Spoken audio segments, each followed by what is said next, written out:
Good morning. Today is the third Sunday in church time, but today, January 24th, is also the feast of Saint Francis de Sales. Why is this feast important? Because for deaf people, Saint Francis de Sales is their patron saint. Saint Francis was a fascinating man. After he became a bishop, the Catholic Church sent him to the city of Geneva, Switzerland.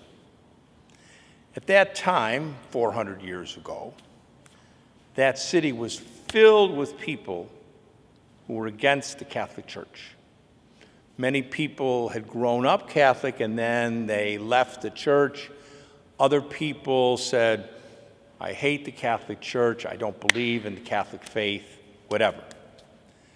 So St. Francis had the challenge to try to convince people about Jesus' love and the truth of the Catholic faith. How did he do that? St. Francis didn't go around yelling at people, scolding them, threatening them. He did the opposite.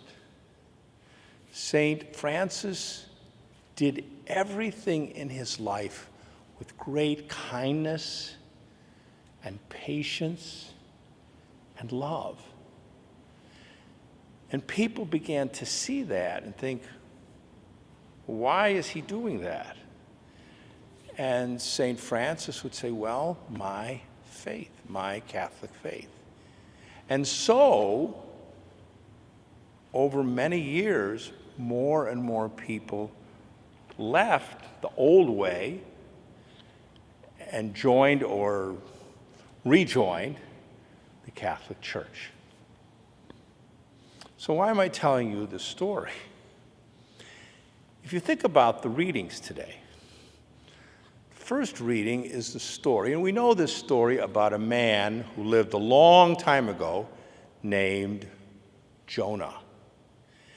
And God said to Jonah, I want you to go to that city called Nineveh and tell people to change their lives.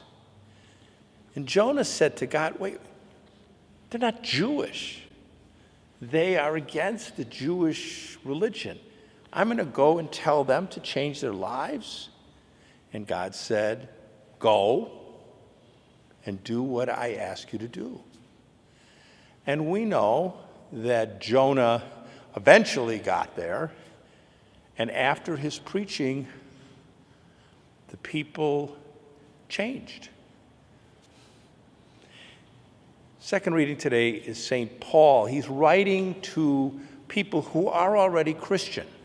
So St. Paul is not trying to teach people to become Christians. He's teaching people who are already Christian, but they have forgotten their faith. And again, Paul isn't yelling at them or criticizing them. He's saying, think about what's important in your lives. And finally, we have this beautiful story about Jesus in the gospel. And Jesus comes and he begins to announce God's kingdom. And what does he say? Change your lives. Believe in the good news, meaning God's message for you.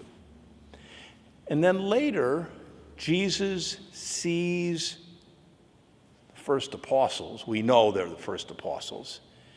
Jesus doesn't yell at them. He doesn't tell them, oh, you're stupid. Why are you doing that? Jesus says, follow me. Jesus invites them. So this is a good lesson for us. Sometimes I know people think, I want people to know about Jesus. I want people to know about the teachings of our Catholic faith. But we're not going to convince people to become Catholic or become strong in their faith if we're criticizing them or scolding them. The psalm for today is a beautiful psalm, and the words of the psalm should help us. What does the psalm say? Lord, teach me your ways. That's what we do. We ask the Lord to teach us the Lord's way of forgiveness, peace, and love. And if we learn that way, then in our lives, we can go out and show other people God's way. How? By our patience, our kindness, and our love. Amen.